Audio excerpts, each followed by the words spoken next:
Si, ça marche pas. Pardon. Faut le toucher. Donc on se retrouve pour le premier atelier recherche qui tourne autour du numérique et des apprentissages. Alors lors de cet atelier vont vous être présentées deux recherches qui ont eu lieu dans le contexte local qui est le département de Côte-d'Or, donc dans le contexte de l'académie. Une première recherche qui va être présentée par Séverine Millotte, qui va vous présenter les résultats qu'on a obtenus sur une recherche menée sur la commune de Chenôve. Et puis, par la suite, dans un deuxième temps, je vous présenterai une recherche qu'on a menée un peu de façon informelle avec les services de la DSDEN il y a 3 ans maintenant, qui portait également sur des élèves de primaire et leurs compétences numériques. Voilà. Donc je laisse la parole à Séverine.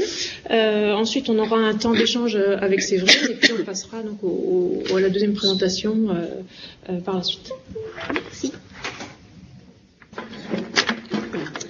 Bonjour à toutes et tous.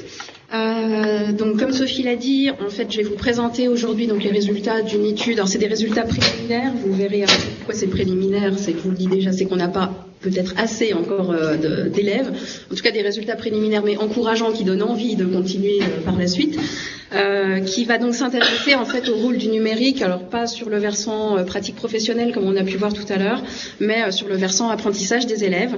Donc c'est une étude qu'on a menée, donc il y a deux études en fait que vous verrez qu'on a menées donc avec Lucie Corbin. On est toutes les deux maîtres de conférences en psycho à l'ESP. On est chercheurs au laboratoire d'études de l'apprentissage et du développement. Et en fait c'est un projet, on va dire des études qui font partie d'un projet plus vaste, comme le disait Sophie. C'est un projet qui a été mené donc pendant plusieurs années avec la mairie de Chenôve. Alors je vous ai mis le rapport qu'on a eu, donc le titre était « Utilisation du numérique et réduction des inégalités sociales de réussite, l'exemple de la ville de Chenôve ». Donc c'est juste un petit aspect de tout ce projet-là que je vais vous présenter aujourd'hui. Juste, je voulais quand même revenir sur l'originalité en fait de la démarche et de la demande qu'il y a eu, parce qu'en fait à la base c'est une demande qui est venue de la mairie de Chenôve qui voulait équiper justement toutes ces écoles avec des tableaux blancs interactifs ou avec des tablettes, bref, avec de l'équipement numérique, et qui se demandait s'il y avait une réelle plus-value à le faire et de voir s'il pouvait y avoir un impact, alors aussi bien sur les pratiques professionnelles que sur les apprentissages des élèves. Et en fait, c'était une demande qui faisait écho avec des intérêts qu'il y avait au niveau de différentes équipes de recherche à l'UB. Et donc, derrière, s'est mis en place quelque chose aussi d'assez original et d'innovant. C'est vraiment une véritable équipe pluridisciplinaire au sein de l'UB, donc gérée par la MSH, où on a eu des chercheurs donc de l'IREDU, du PSI-DREPI et du LEAD, donc ce qui permettait d'avoir une approche aussi bien, j'ai envie de dire, économique, sociologique, mais aussi psychologique, avec un versant peut-être plutôt psychologie sociale avec le PSI-DREPI et psychologie cognitive avec le LEAD. Donc c'est vraiment une petite partie, mais d'un projet qui est assez motivant et intéressant et original. L'objectif du projet global, c'était d'étudier l'impact des équipements numériques, donc du fait d'équiper des écoles avec des équipements numériques, donc sur plusieurs plans. Il y a par exemple, vous avez listé quelques-uns, donc sur les représentations que les élèves et les enseignants ont de l'outil numérique, sur les pratiques professionnelles, sur les rapports sociaux qui peuvent évoluer, alors entre les élèves et aussi entre les élèves et l'enseignant, mais aussi la place de l'enseignant par rapport justement à ces outils numériques. Tout un aspect aussi sur le bien-être et la motivation des élèves et un focus aussi donc sur les apprentissages, j'ai envie de dire pur et dur, des élèves. Et donc c'est cette partie-là que je vais vous présenter aujourd'hui. Juste, alors, je ne vous ferai pas de spoiler avant d'autres ateliers, mais il y a les résultats d'autres aspects qui sont dans d'autres ateliers recherche, donc que vous pourrez découvrir soit peut-être plus demain, demain pour par exemple tout ce qui est sur bien-être, motivation des élèves, rapports sociaux, c'est dans les ateliers recherche de demain. Donc sur la partie apprentissage, donc rôle du numérique, impact du numérique sur les apprentissages. des élèves. On est parti, donc il y a un constat de départ qui est que il y a un grand engouement, on va dire, pour le numérique.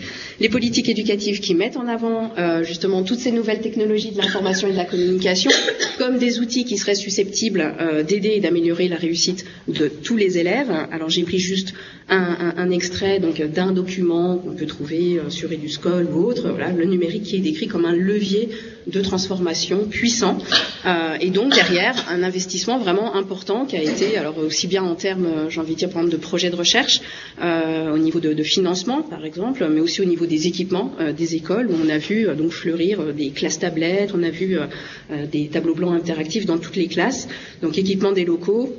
Et puis une forte incitation aussi à utiliser le numérique dans les classes. Donc ça, pour nous, c'était un peu notre constat de départ. Donc genre, le numérique, c'est quelque chose de fantastique. Mais que dit la recherche dessus? Donc on a déjà regardé, fait un peu une revue de la littérature. Donc je vous fais un survol qui est très très très rapide. Je ne vais pas rentrer dans le détail de toutes les études. Juste pour vous dire qu'effectivement, les premières recherches qui étaient faites sur l'impact du numérique sur les apprentissages, c'était des résultats qui étaient vraiment encourageants. J'avais pas tilté en fait que j'allais présenter des résultats de notre conférencier de ce matin. Et donc voilà, par exemple, Garsanti et Fievez.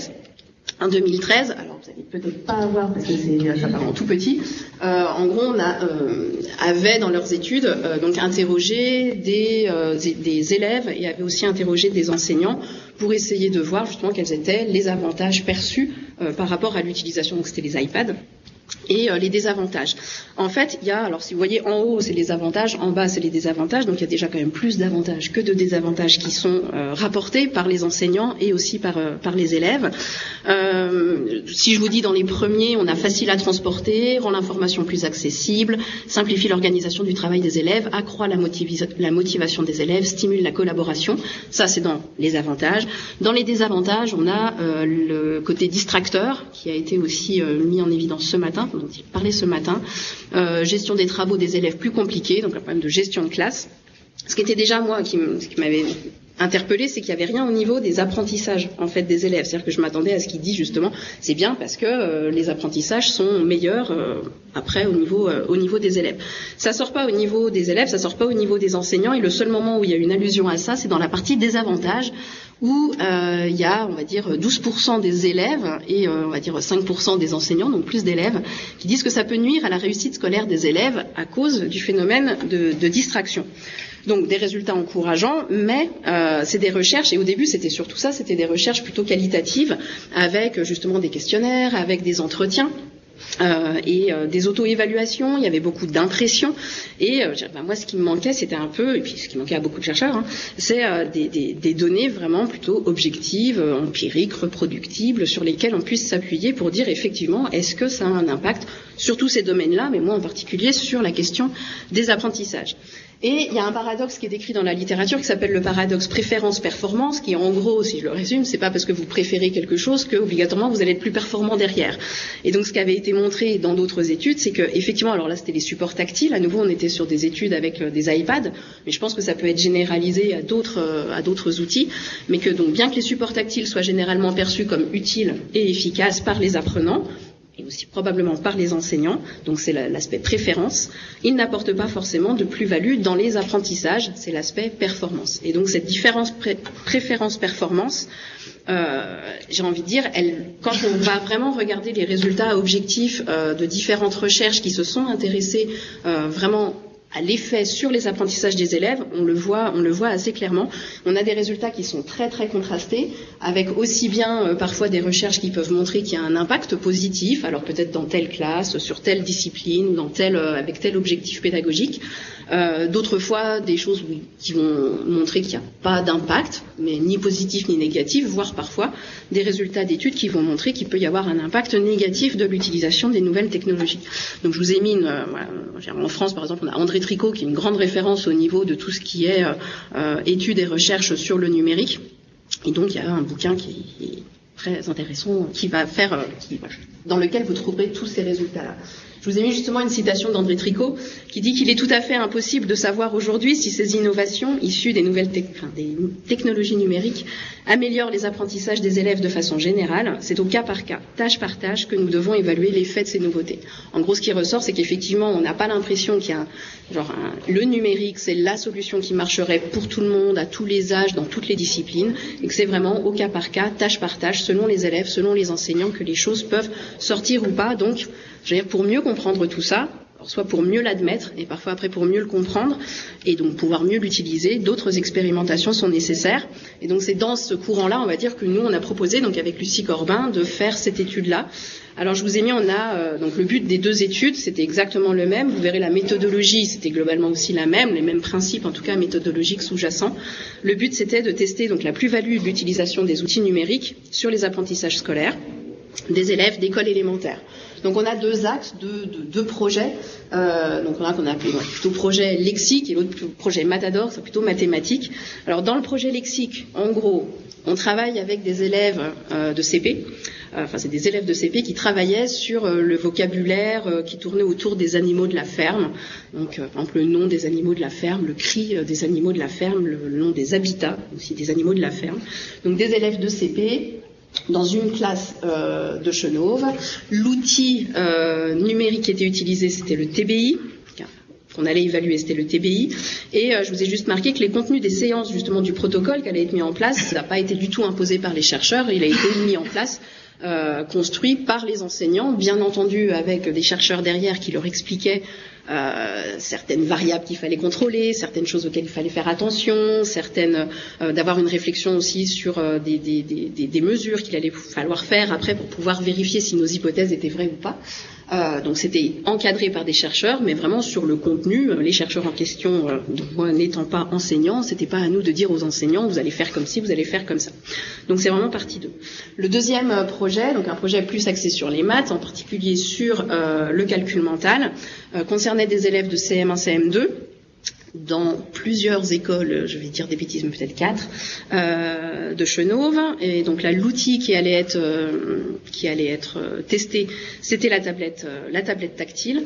Et donc là, par contre, cette fois-ci, le contenu, on va dire, de ce qu'il y avait dans le protocole, était proposé par les chercheurs, n'était pas construit par les enseignants. Donc là, par contre, on est venu en leur expliquant le protocole, en disant ce serait bien que vous fassiez ça. Vous faites plus ce que vous faites d'habitude, mais vous faites ça. Et voilà, donc c'était nous qui le contrôlions, c'était nous qui le proposions. Au niveau des principes méthodologiques qui sont communs aux deux et qui sont communs, je dirais, à toutes les études qui essayent justement de voir s'il y a un impact d'une méthodologie, d'une application, d'une méthode, d'une pédagogie dans l'éducation, c'est de comparer un groupe expérimental et un groupe contrôle. C'est-à-dire que si on fait que sur un groupe expérimental, on peut dire ok, il y a un effet, mais on ne peut pas vérifier si cet effet aurait été le même. Par exemple, je peux montrer qu'ils progressent. Oui, mais ceux qui auraient fait autre chose ou qui n'auraient rien fait, c'est qu'ils auraient aussi progressé. Donc on est obligé de vérifier si on veut voir justement l'impact, par exemple ici, d'une application ou d'une méthode, d'une leçon, d'une séquence. On doit comparer, donc faire un protocole qui met en place une comparaison entre groupe expérimental qui est exposé à la variable qu'on teste, qu'on manipule, et un groupe contrôle qui, lui, est exposé à autre chose et pas à rien quand même. Et l'autre point, c'est de faire des comparaisons pré-test, post-test. C'est-à-dire que, je vous montrerai tout à l'heure, donc on a le protocole qui se mettait en place, que ce soit pour le projet lexique ou le projet Matador.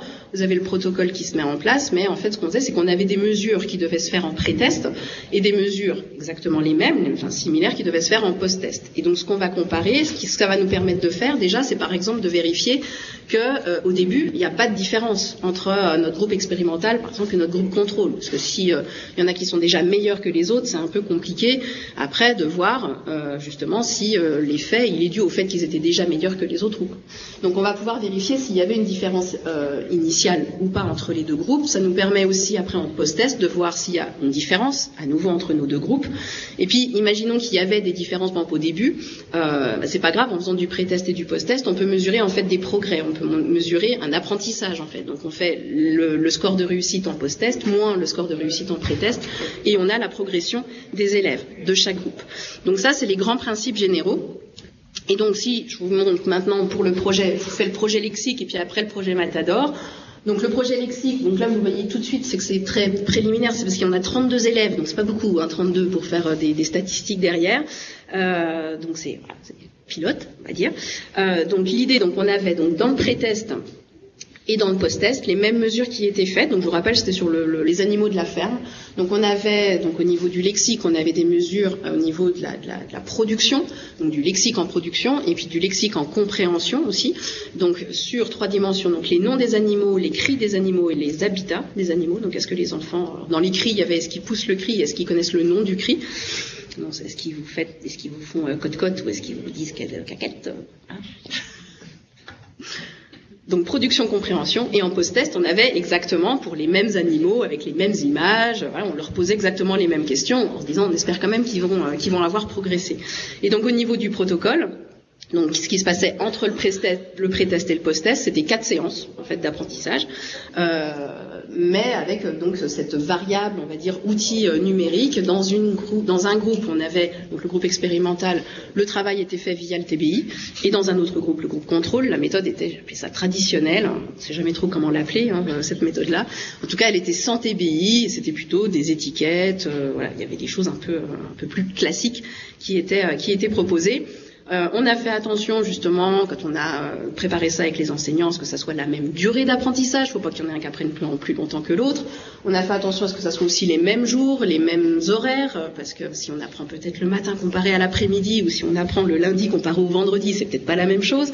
Donc on a essayé voilà, de contrôler pas mal de variables parasites à côté, sachant qu'on ne peut pas tout contrôler vu qu'on est en milieu naturel. Et donc au niveau des résultats que je voulais vous montrer, pourquoi je vous dis qu'ils sont encourageants, alors qu'ils sont encourageants en soi, donc là c'est des pourcentages de réponses correctes au pré-test en bleu et au post-test en orange pour notre groupe contrôle et notre groupe expérimental, donc indépendamment du fait que ça soit le nom, le cri, les habitats ou en production et compréhension, c'est tout résultat confondu, donc toute épreuve confondue, toute modalité confondue, on a les résultats, alors c'est pourcentage de réponses correctes au début et à la fin, on voit qu'à la fin ils sont tous meilleurs. Ça a progressé dans les deux groupes, j'ai envie de dire en soi, heureusement, on n'est pas en train de dire qu'avec le numérique on apprend et que sans le numérique on n'apprend pas. Donc c'est bien qu'ils progressent tous. Maintenant ce qu'on voit en fait, c'est que ici on a l'impression que cette différence est plus grande. Alors je vous dis que c'est une impression parce que pour l'instant, effectivement, dans les chiffres déclaratifs, descriptifs, effectivement la progression elle est plus grande. Au niveau statistique, par contre, ça sort pas. Alors ça sort pas pour plein de raisons. Probablement la taille de l'échantillon fait que ça sort pas. Mais bon. Donc je vous dis quand même encourageant parce qu'on voit qu'il y a un progrès. Maintenant, ce qui nous intéresse, c'est d'aller voir donc notre groupe contrôle, notre groupe expérimental. On va un peu plus dans le détail. Là, je vous ai mis toutes modalités confondues. Donc c'est-à-dire que je regarde indépendamment du fait que ça soit production ou compréhension. Ce qu'on voit, donc là, c'est une mesure de progrès. Donc là, la barre, en fait, c'est le résultat post-test moins pré-test. Donc le pourcentage de réussite à la fin moins le pourcentage de réussite au début. Et donc on voit le progrès. Donc à nouveau, on n'a pas de barre en dessous de 0. Donc il n'y a personne qui régresse, quelles que soient les épreuves. Et donc vous voyez, donc le groupe contrôle est en bleu, le groupe expérimental est en orange. Ce que vous voyez, c'est qu'à chaque fois, le groupe expérimental est toujours plus haut que le groupe contrôle. Donc à chaque fois, on a un progrès qui semble plus important pour le groupe qui a travaillé avec le TBI que pour le groupe qui a travaillé sans le TBI. Je reviens juste un coup, parce que je ne vous l'ai pas dit sur ce graphe d'avant. Le truc intéressant, c'est pré-test, post-test, je vous dis, c'est de vérifier s'il y a des différences initiales aussi. Donc là, ce qu'on voit, c'est qu'ils partaient tous, les enfants du groupe contrôle ou du groupe expérimental, c'est quasiment à la virgule près le même résultat. Donc ils avaient le même niveau au début, au niveau de tout ce qui était connaissance des animaux de la ferme. Et donc par contre, à la fin, un petit effet dans le bon sens. Et puis le dernier graphique que j'avais sorti de ces résultats, je vous ai dit qu'on avait fait une différence entre compréhension et production. Et ben ça sort aussi, c'est-à-dire que là, si on regarde indépendamment, que ça soit le nom des animaux, le cri, les habitats, si on regarde voilà, tous les résultats en production, en compréhension, pareil, donc là les résultats du groupe contrôle et du groupe expérimental, on voit que dans tous les cas, le groupe expérimental a toujours des résultats supérieurs à celui du groupe contrôle. Donc on a une progression pour cet aspect, donc je dis, on est vraiment sur des trucs un peu préliminaires, pilotes, mais on a une progression des deux groupes d'élèves, ce qui en soi, j'ai envie de dire, est rassurant, surtout aussi montre un peu la validité de ce qu'on a fait après, parce que ils ont quand même tous travaillé. C'est vrai qu'ils sont tous partis d'un niveau de départ, ils ont tous travaillé pendant 4 semaines, donc ils ont tous progressé. Par contre, la progression, donc, elle semble un peu plus importante pour les élèves qui ont travaillé avec le TBI, alors que les deux groupes, ce que je vous ai remontré après, avaient un niveau identique. Et ce niveau identique, il se retrouve en production, en compréhension sur les trois types d'informations qui étaient apprises par les élèves. On a vraiment, c'est cette courbe qui est vraiment plate, j'ai envie de dire, entre les deux groupes. Mais à chaque fois, cette progression est un peu plus grande pour les élèves du TBI. Alors les différences sont pas significatives. Il y a le problème, je vous l'ai dit, de la taille des échantillons, puis on a aussi beaucoup de variabilité entre les élèves. Donc ça, c'est des choses qu'on va devoir creuser. Alors la première chose qu'on va faire, c'est qu'on va recontacter, ils sont déjà au courant, les enseignants. On va leur dire, l'année prochaine, ce serait bien, on aimerait bien continuer à tester avec eux. Et puis peut-être trouver d'autres classes, d'autres enseignants, parce qu'on peut aussi avoir un facteur enseignant derrière. Donc il va falloir qu'on augmente la taille de nos échantillons. Et puis la variabilité entre élèves, qu'on essaye de regarder peut-être s'il y a des facteurs à côté qui peuvent expliquer que peut-être pour certains élèves, ça va être plus efficace que d'autres. Ça peut être un niveau de départ, ça peut être une maîtrise de l'outil, ça peut être... Voilà. Et dans ce projet qui était un projet très large, on avait différentes informations qui étaient codées, dont celle-là, mais qu'on n'a pas encore eu le temps d'analyser. Essayer de voir s'il y a des corrélations qui peuvent expliquer justement la réussite plus ou moins grande des élèves par rapport à d'autres facteurs. Donc ça, c'est pour le projet lexique. Et puis pour le projet Matador, donc on a plus d'élèves, 115 élèves de cycle 3. Donc c'était des CM1, CM2, donc 62 CM1, 53 CM2, sur donc exactement le même principe, avec des mesures en pré-test et des mesures en post-test. Cette fois-ci, c'était des mesures de calcul, parce qu'on avait travaillé le calcul mental. Donc on avait bien évidemment des mesures initiales et finales sur le calcul mental, puisque c'est ce qui allait être travaillé. On avait aussi mis du calcul en ligne. Voilà. Et entre les deux, on avait une tâche un peu interférente, mais qui permet aussi de voir justement comment les choses, est-ce que ça a bien fonctionné ou pas. C'est une tâche de mémoire de travail, voilà, pour pas qu'ils fassent non plus du calcul pendant 1 heure, les gamins. Donc on avait une tâche de mémoire de travail qui était insérée entre les deux. Donc même calcul qui était fait au début et à la fin. Et donc au niveau du protocole, donc pareil, sur la même durée, la même quantité, on va dire, de travail, on avait donc un groupe expérimental. Et en fait, on avait 2 groupes contrôle cette fois-ci. Donc le groupe expérimental, donc c'est vraiment ce qu'on voulait analyser, ce qu'on voulait voir. Donc c'était le rôle des tablettes tactiles. Et donc ce qu'on a utilisé, c'est l'application Matador, qui est développée par Canopé, et qui est disponible sur tablette.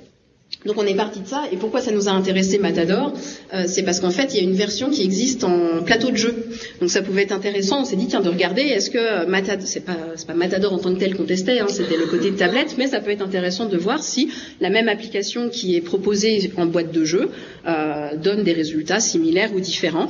Donc c'était un premier groupe contrôle, on va dire, qu'on pourrait appeler un témoin actif, donc qui faisait vraiment quelque chose de similaire à notre groupe expérimental, mais de différent sur la modalité numérique. Et on a le groupe contrôle 2, je dirais qu'un peu le groupe contrôle classique par contre, donc le témoin passif, où là c'était des séances traditionnelles de calcul mental. Donc on demandait aux enseignants de ne pas changer du tout leur manière de faire. Tous les jours ils faisaient un petit peu de calcul mental en début de matinée, on leur demandait de rien changer, de continuer, et puis les autres devaient remplacer ces séances-là qu'ils faisaient par Matador. Au niveau des résultats, alors là vous avez, les écarts sont vraiment tout petits.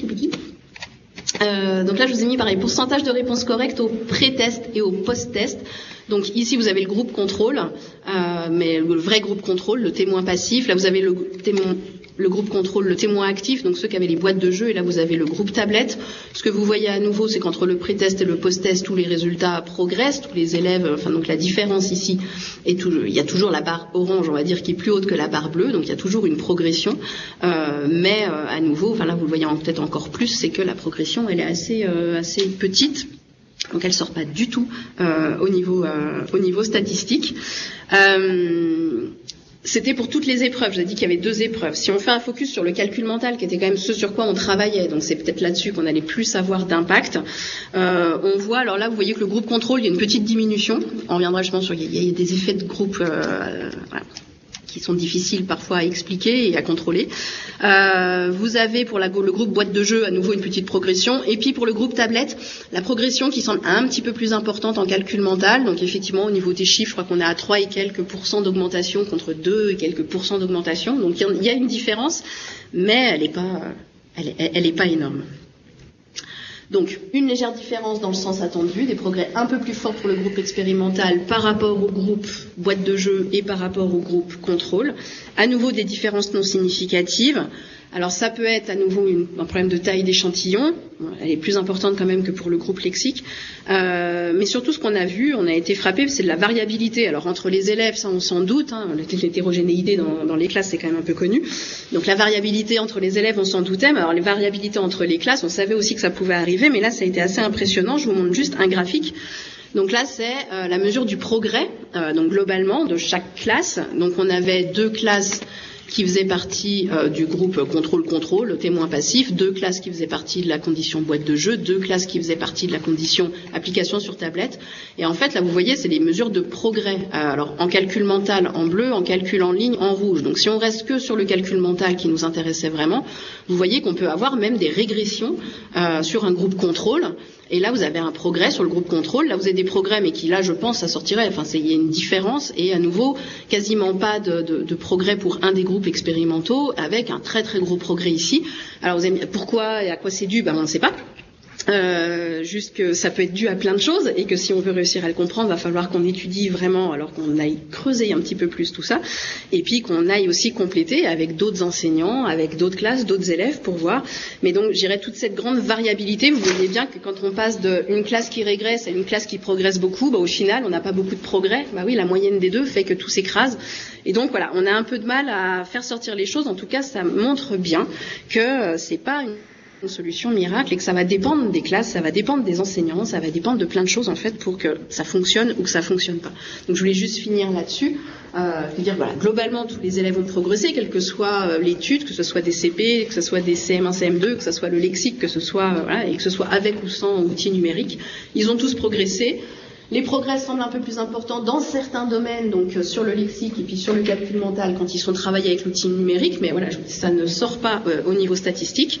Donc, et ça reste quand même des petites différences. Donc, c'est pas non plus que ça révolutionne d'utiliser le numérique.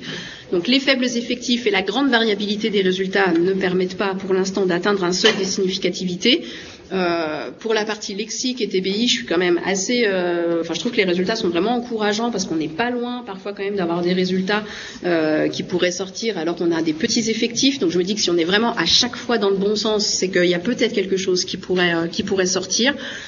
Même si ça sort, ça ne veut pas dire que c'est génial de travailler le lexique des animaux de la ferme avec un TBI comparé à 100 TBI. Donc je leur dis, c'est pas une solution miracle. C'est aussi ce qu'on voyait dans la conférence ce matin. Ça va dépendre de plein de choses, le fait que ça fonctionne ou que ça fonctionne pas. Je veux dire déjà, même selon les objectifs pédagogiques qu'on aura, ça va être plus ou moins adapté. Selon les disciplines, ça peut être plus ou moins adapté. Selon les tâches qu'on va faire aux élèves, ça peut être plus ou moins adapté et donc plus ou moins efficient aussi derrière. Mais ça peut être aussi selon les élèves, selon le profil des élèves. On peut avoir des différences peut-être de genre, de familiarité avec l'outil numérique, de représentation aussi qu'on a par rapport au numérique, selon les enseignants, selon le niveau de formation qu'ils ont, selon l'intérêt qu'ils ont, selon la motivation qu'ils ont. Voilà, les résultats peuvent être très très très différents et j'ai envie de dire que ce qu'on a trouvé là, ça confirme en fait tous les résultats contrastés qu'il y a dans la littérature sur est-ce que il y a une plus-value au niveau des apprentissages des élèves. Et juste dire que justement il faut réussir à peser le pour et le contre. C'est pas la solution peut-être qui marchera tout le temps. L'intégration, l'utilisation de l'outil numérique, ça fonctionnera parfois, ça fonctionnera pas tout le temps. Il faut aussi j'ai pesé le pour et le contre. C'est que par exemple, j'ai mis dans les contre les problèmes techniques. Nous, ça a commencé comme ça. Notre étude, quand elle a commencé sur Matador, on avait besoin du réseau, on avait besoin que ça fonctionne. Et en fait, ça a commencé le premier jour, il n'y avait rien qui fonctionnait, il n'y avait pas le Wi-Fi, les gamins n'arrivaient pas à se connecter. On a dû tout décaler de 3 jours en fait. Donc mais dès qu'on décale une classe de 3 jours, il faut décaler tout le monde dans le protocole de 3 jours. Parce qu'il ne faut pas qu'à la fin, il y en ait qui aient 3 jours de plus. Sinon, on pourrait dire ils ont plus progressé parce qu'ils ont travaillé 3 jours de plus. Donc ça, c'était nous en tant que chercheurs, c'était gênant, mais les enseignants, on en a eu quelques-uns qui très rapidement nous ont dit c'est un peu gonflant quand même votre truc, parce que nous, quand on faisait nos manières classiques, on n'avait pas ces problèmes-là. Donc voilà, il y a le problème de matériel, il y a le problème de réseau, il y a le problème du temps d'appropriation qu'il faut, il y a aussi le temps de formation qui est nécessaire pour réussir à ce que ça soit efficace derrière. Par contre, c'est vrai qu'on a l'impression qu'au niveau de la motivation, ça a probablement un impact, et donc je vous dis qu'il y a des résultats qui vont dans ce sens-là par rapport à ce qui a été étudié. sur le projet Chenauve. À noter qu'il y a des choses très intéressantes, par exemple Matador, au niveau application sur la tablette. Les élèves, en fait, ils se connectent avec un login, donc ils ont leur login. Ils se connectent et en fait, c'est vraiment quelque chose qui va être progressif, mais en lien avec le niveau des élèves. C'est-à-dire qu'ils font leurs activités et voilà, quand ils réussissent, ils passent à un niveau supérieur. Quand ils réussissent pas, ils continuent, sur le même niveau. Donc il y a vraiment quelque chose qui s'adapte. Et en fait, c'est l'enseignant qui contrôle, qui donne les logins. Donc lui, il a un contrôle, l'enseignant, sur tous les élèves. Et il peut aller voir tous les résultats. Il y a plein de choses qui sont enregistrées. Le temps sur lequel ils ont joué, savoir qu'ils peuvent jouer aussi chez eux à la maison. Donc ça peut être intéressant pour continuer à travailler l'air de rien. Et ils étaient tous demandeurs. On leur a tous dit non, vous travaillez pas, vous faites pas ça à la maison, parce qu'il faut pas que vous travailliez en plus. Voilà, mais bon. Mais les élèves étaient demandeurs. Et donc il y a vraiment un suivi pour l'enseignant, par exemple. Donc le Matador, c'est un truc de calcul, c'est genre le compte est bon. Donc ils doivent trouver un total avec des chiffres, ils ont des opérations, voilà. Et on peut voir par exemple quel type d'opération ils ont utilisé, combien de calculs différents ils ont fait, quelles erreurs ils ont faites, combien d'erreurs ils ont faites, est-ce qu'ils ont réussi à se corriger ou pas. Et donc par contre au niveau je dirais du suivi et de la gestion justement de l'hétérogénéité des élèves, ça peut être un outil qui est super intéressant. Donc il y a vraiment à mon avis une balance à trouver un peu entre les deux, mais ne pas se dire que le numérique c'est l'outil qui va révolutionner les apprentissages de tous les élèves tout le temps. Voilà en gros pour ces résultats préliminaires. J'ai pas du tout regardé le temps. Parfait. C'est une demi-heure, c'est bon. 10 minutes de questions. Donc, si vous avez des questions plus précises, plus précisément. Voilà. Merci pour ta présentation. Moi, j'ai deux questions. Comment vous avez décidé le nombre de séances d'apprentissage? Pour le lexique, 4 séances d'apprentissage. Comme ça, le but en blanc, ça semble assez peu. Et éventuellement, est-ce qu'une hypothèse, c'est est-ce qu'en augmentant le nombre de séances d'apprentissage, on ne pourrait pas avoir des effets plus forts au niveau de... Et la deuxième question, c'est est-ce que vous avez prévu dans votre protocole une évaluation des effets différés? C'est intéressant de voir s'il y a une permanence des acquis éventuels. Parce que peut-être on pourrait dire que l'effet tablette ou TBI peut prendre de l'ampleur ou régresser 2 mois après. Donc ça, c'était... alors sur les effets... sur le nombre de séances. Sur le nombre de séances, c'est les enseignants qui ont décidé. Je pense que c'était aussi par rapport à eux ce qu'ils avaient, parce que c'était une séance qui était prévue à la base. Et donc en fait, ils ont dit on va profiter de cette séance-là et elle nous semble adaptée. Et ils avaient prévu de faire là-dessus. Donc nous, on n'est pas intervenu, on leur a pas demandé. Maintenant, c'est vrai que sur quelque chose qui durerait plus longtemps, on aurait potentiellement des effets, des progrès qui seraient plus marqués, plus forts, et donc potentiellement peut-être des différences de progrès qui sortiraient. Je suis d'accord. Sur l'effet différé, on avait prévu de le faire. On l'a pas fait pour des questions déjà techniques d'aller tester, parce qu'on n'avait pas beaucoup de personnes qui pouvaient aller tester, parce que c'est long en fait d'aller tester les enfants dans ces cas-là dans les classes. Et on n'avait pas encore les résultats, et ça collait, comme c'était un gros projet, ils étaient très sollicités les enseignants, et le moment où on aurait pu y aller, si nous on avait été dans les temps pour mettre en place le truc et puis pour y aller, ça tombait avec une grosse séance de récolte encore de données, de questionnaires, et on s'est dit que bon. Comme on avait commencé à regarder Matador, on était un peu dépité par nos résultats Matador. Si on avait regardé le lexique avant, peut-être que j'aurais un peu plus dit allez, on le fait. Par contre, ils sont au courant et c'était quelque chose, ils savent que quand on va le refaire, si on le refait, c'est quelque chose qu'on veut faire. Effectivement, d'aller voir, genre 2 mois après, sans qu'ils aient retravaillé dessus, est-ce que ça a perduré ou pas? Est-ce qu'il y a un effet peut-être lié à la motivation, peut-être plus accrue des élèves au début quand ils travaillaient dessus? Peut-être que ça pourrait durer plus longtemps. Ou qu'il y ait plus de souvenirs, plus d'indices sur lesquels ils peuvent se rattacher pour récupérer en mémoire les informations qu'ils avaient apprises.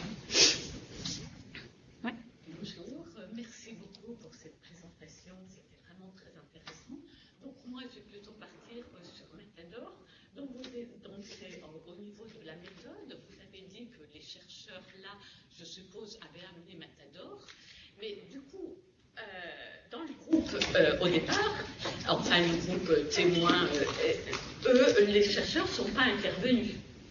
Non, on leur a expliqué le principe de l'étude, on leur a expliqué, on est venu faire les pré-tests, les post-tests, donc on leur a expliqué, mais c'est vrai qu'on leur a dit, par contre, voilà, donc là, l'assignation a été faite vraiment de manière aléatoire. commencé, on a tiré des papiers au hasard, on a dit bon.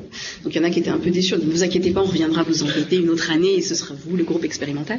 Mais c'est vrai que non, on leur a dit, alors il faudrait qu'on aille voir maintenant, on leur a fait remplir à tous des questionnaires pour savoir quelles étaient leurs pratiques habituelles, et donc d'aller voir plus précisément le groupe témoin, qu'est-ce qu'ils faisaient. Alors on avait juste vérifié qu'ils n'utilisaient pas Matador et qu'ils n'utilisaient pas du numérique, parce que sinon on était un peu embêtés. Mais voilà, c'était des choses plutôt, ils faisaient plutôt des choses classiques, j'ai envie de dire, à l'oral. Voilà, mais les pratiques, oui. Donc les apprentissages travaillés avec Matador oui. Sont finalement assez lointaines des pratiques habituelles en calcul mental, par exemple. Donc, il y a des stratégies des élèves qu'on développe avec Matador qu'on ne développe pas à d'autres moments. Et puis, même chose sur l'usage donc, de Matador. Donc, je ne connaissais pas la possibilité de l'application, à savoir qu'on pouvait aller voir l'histoire des élèves. Mais est-ce que les professeurs se sont emparés de ces données-là? Parce que en fait, moi je travaille avec d'autres logiciels et en fait, effectivement, ils ont des informations, mais ils me disent, mais tu te rends pas compte, je peux pas aller regarder ce qu'ils ont tous fait à ce moment-là. Non, pour l'instant, ils ont été, j'ai envie de dire plutôt, dans mon ressenti, donc c'était nos étudiants qui allaient faire, donc je peux pas vous dire, j'ai pas discuté avec eux, mais dans le ressenti qu'on avait au début et quand on les a vus un peu à la fin, il y a un côté un peu, alors passif entre guillemets, dans le sens où c'est vous les chercheurs, c'est peut-être parce que c'est nous qui avons posé, c'est-à-dire qu'ils disaient, ils sont pas emparés de ces données-là. Il y en a certains qui nous ont juste demandé d'avoir un peu le pourcentage de réussite parce qu'ils n'avaient pas travaillé le calcul mental eux à côté, donc pour leurs évaluations, pour remplir leur feuille de compétences, ils avaient besoin, donc on leur a donné des informations. Mais ils s'en sont pas emparés. D'un autre côté, on les a pas non plus formés à ça, on leur a pas montré, on leur a dit que ça existait, mais même nous, on a découvert ça à la fin. Je pense qu'on a une mine nous d'or par rapport à ce qu'on peut aller creuser, on va dire, dans les résultats. Et enfin, dernière question, en fait, entre la boîte et l'application, moi, ce que je connaissais dans l'application, c'est qu'il y avait, par exemple, 10 questions. Et à la fin, on avait le score qui était affiché, et comme ça, on pouvait se mettre, rivaliser avec le voisin ou la classe d'à côté. Et puis, dans la boîte, du coup, il n'y a pas du tout d'intervention du professeur, puisqu'en fait, la machine valide ou pas, et on passe au suivant. Et si on n'est pas assez rapide, on passe au suivant aussi.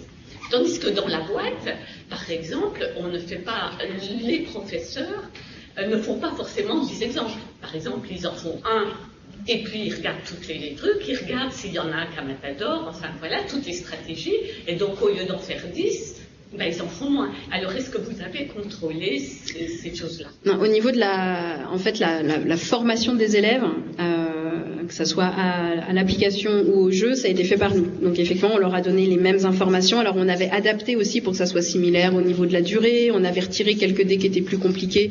Voilà, il y avait des choses qui étaient. Donc on a essayé de faire les choses les plus similaires possibles, à savoir que c'est totalement différent pour moi de le faire sur tablette, effectivement, ou de le faire en boîte de jeu. Même tout simplement sur la tablette, en fait, le résultat est donné, donc je pense qu'il y a des effets peut-être au niveau mémoire qui sont pas, et comparé à des effets stratégiques de quel type d'opération je vais faire, c'est-à-dire quand ils font sur la boîte de jeu, les enfants, donc ils lancent leurs dés, donc déjà quand on fait avec la boîte de jeu, on lance les dés, donc il y a les dés qui vont nous donner le total à trouver, et il y a les dés qui vont nous dire quel chiffre on doit utiliser, et voilà. Pour essayer de trouver le total, on peut tomber sur des cas où c'est pas possible. Alors que sur la version application, ça c'est contrôlé et en général, on peut justement, il y a obligatoirement une solution.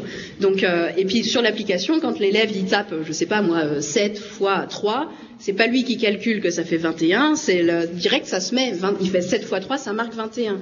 Donc à mon avis, on travaille pas les mêmes choses. Donc pareil, on a comparé juste pour dire voilà, on va aller voir, mais il y a des choses à creuser. Et je pense qu'au niveau des résultats, on peut avoir des différences, par exemple au niveau de la connaissance des résultats des multiplications, par exemple, ou l'utilisation de la division ou l'utilisation de telle chose, parce qu'ils vont peut-être plus le faire dans un cas ou dans l'autre.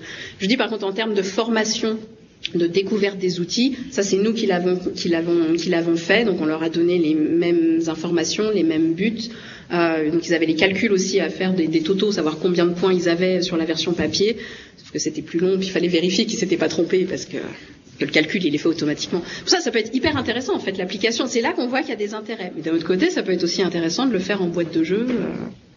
pour d'autres choses peut-être.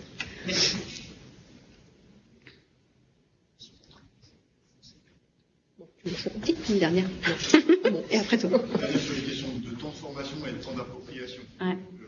Là, par exemple, est-ce que ça a été mesuré, que ce soit pour l'étude de lexique ou celle sur Matador? Est-ce que les enseignants qui utilisent Matador ou le TPI pour lexique ont eu un temps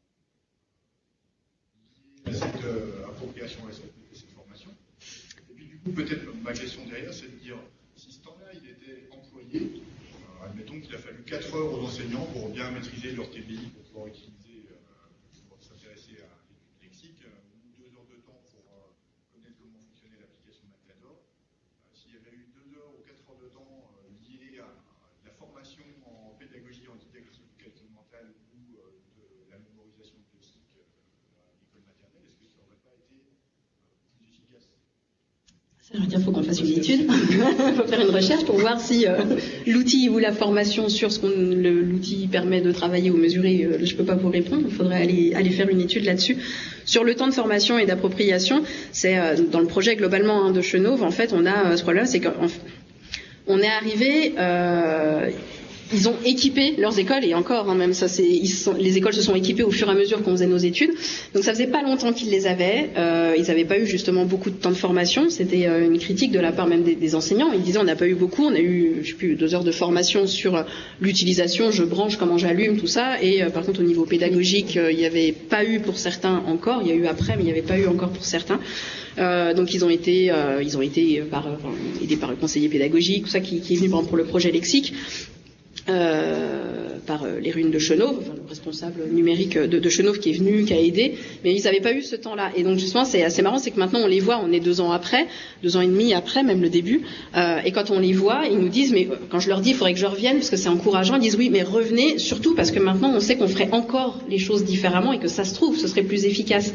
Parce que maintenant ils ont ce temps, alors ils ont eu un peu de formation, ils ont surtout eu ce temps d'appropriation, d'essayer des choses, de voir, et ils disent, on a fait, en fait, on ne le referait pas si on devait travailler le lexique. Donc c'est vraiment une nouvelle étude qu'on va être obligé de relancer. Je ne pourrais pas intégrer ces résultats-là parce qu'il y a effectivement cette variable-là qui va être différente. Et donc, vous dire, est-ce que si le temps de formation ou d'appropriation est plus long, est-ce que ce sera plus efficace? Je vous dis rendez-vous dans 1 an ou 2 et je vous donnerai les réponses. Pour l'instant, mon hypothèse serait que oui, probablement, ce sera meilleur que là. Maintenant, est-ce que à nouveau, ce sera comparé à un groupe contrôle? Je veux dire, ça dépend. J'ai l'impression que ça dépend de plein de choses. Donc c'est pas si évident que ça. Oui, mais du coup, là, vraiment, ce que je me pose moi comme question, c'est sur le groupe contrôle, lui, il n'existe pas ce temps de formation et d'appropriation. Non. Et donc, si on voulait que la variable, si on voulait que la variable n'en soit pas une, il faudrait qu'il soit dédié à autre chose. D'accord. Oui, je vois. Oui, effectivement. Effectivement. À réfléchir. Avec la difficulté après, c'est que peut-être que vous allez mesurer plutôt l'effet maître que l'effet du numérique sur les apprentissages. C'est super dur en fait l'effet maître. Parce que là, c'est pour ça aussi qu'il faut qu'on ait plus de classes, plus de. Et là c'est l'autre problème, c'est d'aller tester ça. Enfin voilà, je rigolais tout à l'heure quand je voyais les posters du printemps de la recherche et quand je vois des projets.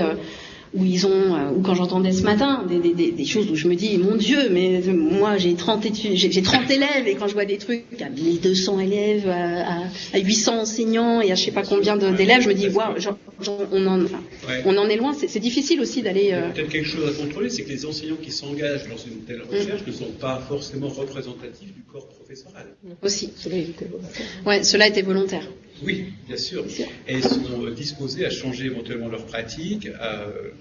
En tout cas, ils étaient curieux des résultats. Ils n'étaient pas tous à se dire que ça allait fonctionner. Oui, c'est intéressant. Mais, d'un point de vue à la fois des enseignants et des élèves, de donner un peu plus d'ampleur à la base de données initiale. C'est sûr. Surtout que, sauf erreur de ma part, le projet de la mairie de Chenauve, c'était d'évaluer la différenciation d'un point de vue des inégalités sociales de réussite. Donc ça vous donnerait peut-être plus d'informations sur est-ce que ces effets ne sont pas différenciés en fonction de tel ou tel type d'élèves, de problématiques. Et d'enfants. Oui, ça c'était C'était la problématique initiale qu'on n'a pas traitée finalement, parce qu'il y avait une volonté de la part du commanditaire qui était effectivement la mairie de Chenôve de ne pas stigmatiser les enfants et de ne pas stigmatiser les élèves. Donc du coup la problématique, alors effectivement l'intitulé initial de la recherche était celle-là, mais la problématique finalement au fur et à mesure du temps a évolué et on a dit finalement on va garder cette dimension apprentissage, aussi expérimentale soit-elle, mais on va plutôt s'axer sur le bien-être des élèves et toutes les dimensions connectives comme la motivation, etc. Et puis sur les rapports sociaux que le médiateur numérique peut faire évoluer entre l'enseignant et l'élève, entre les élèves eux-mêmes, etc. Donc du coup, on a mis un peu de côté cette dimension-là, parce qu'au fur et à mesure qu'on avançait dans le protocole de recherche, il y avait vraiment une crainte qu'on stigmatise certains élèves, et donc voilà.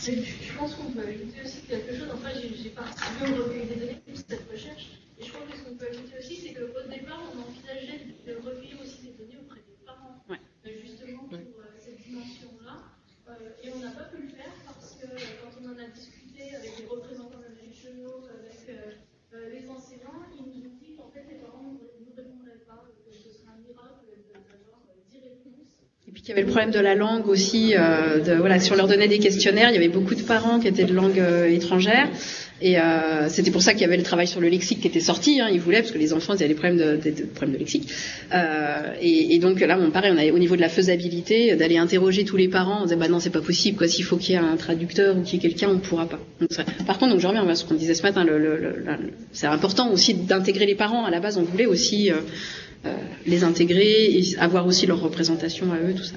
Claude ? Oui, merci de cette présentation. Et après, c'est-à-dire, vous mettez en avant, tu mets en avant beaucoup de points intéressants qui pourraient être un peu creusés ou qui sont un peu plus précis. Et ce serait peut-être intéressant de poursuivre la recherche en ciblant que vous avez mis en avant, pour aller plus loin dans les quelques éléments qui ressortent. Oui. Est-ce qu'il y a vraiment une plus-value ou pas ?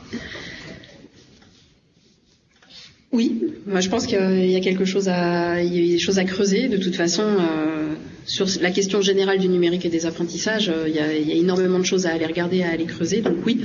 Après, il faut les terrains, il faut les personnes, il faut donc l'envie, elle est là. Maintenant, il y a la faisabilité. Avec des étudiants, moi je me dis que ça peut être des choses qu'on peut faire aussi peut-être avec nos stagiaires, c'est-à-dire que suivre des mémoires de recherche par exemple de M2 ou en tout cas intéresser peut-être assez aussi nos étudiants pour qu'après ils aient envie d'aller faire ça. Moi je pense que les mémoires de recherche les mémoires on va dire de M2, ça peut être quelque chose qui va peut-être nous permettre d'avoir plus de classes, plus d'élèves, plus d'enseignants différents. Après il y a le niveau formation, voilà, il y a plein de choses à aller voir. Mais c'est quand même l'idée de poursuivre sur des échantillons plus grands. Alors certes avec les mémoires de M2, mais les mémoires de M2 sont en général limitées en temps et j'ai envie de dire aussi en volume d'observation, notamment en psycho. Enfin, voilà. Et l'idée, ça serait d'avoir des échantillons beaucoup plus larges. Qui dit échantillon beaucoup plus large, notamment pour les mesures en psychocognitif, ça demande un temps assez important, ça demande un budget, etc. Donc voilà, ceci étant, tout ce qu'on a découvert là sur ce programme Chenôve, qui était un programme pluridisciplinaire, parce qu'il y avait les psychologues cognitifs, il y avait les psychologues sociaux, les économistes, les sociologues de l'IREDU aussi, enfin bref, tout ce qu'on a découvert là nous donne très envie de poursuivre. Après, il faut qu'on trouve le format pour aller plus loin, pour approfondir, voilà. Mais bon, c'est vrai que c'est très stimulant quand même. Moi, je peux prendre la parole. On fonctionne, je suis pas